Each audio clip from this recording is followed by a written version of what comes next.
मैं हमेशा से तारीख से मुतवज्जे रहा था, इसलिए जब मैंने नवादिरात के सेनेट क्लेयर म्यूजियम में नौकरी हासिल की तो ऐसा महसूस हुआ कि ये एक ख्वाब पूरा हो गया है।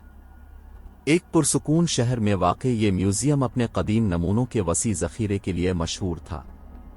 ताहम ये इन अफवाहों के लिए भी इतना ही बदनाम था कि ये परेशान था। मैंने इन कहानियों को महज तवहुम परस्ती के तौर पर मुस्तरद कर दिया, यहाँ तक कि मुझे सच्चाई का पता चला। मेरे पहले चंद हफ्ते गैर मामूली थे, जो कैटलॉगिंग नमूने और अहम दौरों से भरे थे।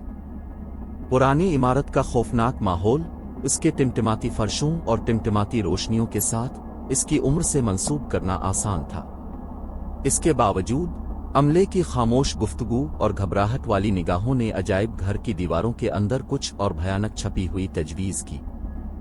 एक रात देर से काम करते हुए मैंने म्यूजियम के गैर मरूफ हिस्सों को तलाश करने का फैसला किया। मैं तहखाने में दाखिल हुआ, जहां ज्यादातर मुलाजमीन गुरेज करते थे। तंग सीढ़ी से उतरते ही हुआ ठंडी होती गई और मेरे ऊपर बेचैनी का एहसास छा गया।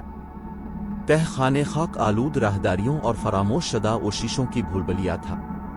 जैसे ही मैं मध्यम रोशनी वाले गुजरगाहों पर तशरीफ ले गया, मैंने महदूद रसाई के निशान वाले दरवाजे से ठोकर खाई। तजस्सुस मुझसे बेहतर हो गया। मैंने बालों के पेन से ताला उठाया और दरवाजा धकेल दिया। अंदर एक छोटा सा कमरा था, जो अजीब और गरीब चीजों से भरा हुआ था, जो म्यूजियम में भी जगह से बाहर लगता था। कमरे के बीच में लकड़ी का एक आराइशी संदूक खड़ा था, जिस पर कदीम अलामतों के साथ पेचीदा नक्शो निगार थे। ये किसी भी चीज के बरक्स था जो मैंने कभी नहीं देखा था। इसके करीब पहुंचते ही मेरा दिल धड़कने लगा। अचानक मुझे अपनी गर्दन पर ठंडी सांस आई। मैंने उधर उधर घूमा, लेकिन वहां कोई नहीं था। दर्जा हरारत गिर गया और कमरा जाबिराना खामोशी से भर गया। मैं इसे खोलने पर मजबूर होकर डब्बे की तरफ पलटा।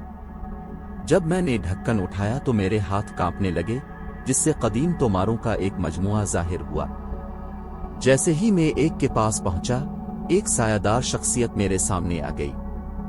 तुम्हें यहां नहीं होना चाहिए, तुमिश बैन ने सरगोशी की। इसकी आवाज छोटे से कमरे में गूंज रही थी। मैं पीछे हट गया, दिल धड़क रहा था। जाहिर ने तोमारों की तरफ इशारा किया। इनमें अजायब घर की लानत के राज मौजूद हैं। अब छोड़ दो, इससे पहले कि बहुत देर हो जाए। खौफजदा होकर मैं तहखाने से भागा और मरकजी मंजिल पर वापस आ गया, लेकिन मैं इस एहसास को नहीं झटक सका कि कुछ बहुत गलत था। अगले चंद दिनों में अजायब घर में अजीब और गरीब वाकयात रूनुमा हुए। नुमाइशें खुद ही चल पड़ेंगी, हालों में बेतरतीब सरगोशियां गूंजगी और ठंडे धब्बे बगैर किसी वजाहत के नमूदार होंगे। मेरे साथी तेजी से बेचैन होते गए और कई ने छोड़ दिया। सच्चाई से पर्दा उठाने के लिए मैंने अजायब घर की तारीख पर तहकीक की। मैंने दरियाफ्त किया कि ये एक पुराने पनागाह के खंडरात पर बनाया गया था, जहां कैदियों पर नाकाबिल बयान तजुर्बात किए गए थे। पनागाह एक पुरअसरार आग में जल गई थी और म्यूजियम की तामीर से कब्ल जमीन बरसों तक लावारिस पड़ी थी। एक शाम जब म्यूजियम बंद हो गया और आखिरी ज़ायरीन चले गए, मैंने तहखाने में वापस जाने का फैसला किया। ताश और अपने अज़्म से लैस होकर मैं एक बार फिर सीढ़ियां उतरा। हुआ एक पेशगोई के एहसास के साथ मोटी थी। मैंने ममनुआ कमरे में वापसी का रास्ता बनाया और दाखिल होते ही दर्जा हरारत गिर गया। वो भौती शक्ल दोबारा नमूदार हुई। इसका इजहार पहले से ज्यादा बेचैन था। तुम्हें तोमारों को तबाह करना चाहिए, इसने मिन्नत की।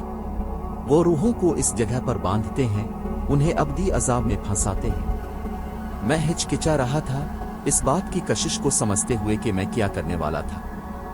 लेकिन मैं जानता था कि मुझे म्यूजियम की दीवारों में फंसे हुए लोगों को आजाद करना है। कांपते हाथों से मैंने तोमारों को इकट्ठा किया और भट्टी के कमरे में ले गया। जब मैंने इन्हें आग के शोलों में फेंका तो फिजा में गमजदा आहों की आवाजें गूंज उठी। दर्जा हरारत में इजाफा हुआ और भट्टी यूं गरज रही थी जैसे वो जिंदा हो गई हो। अचानक भूत की शक्ल मेरे पास नमूदार हुई। इसका इजहार तशक्कुर था।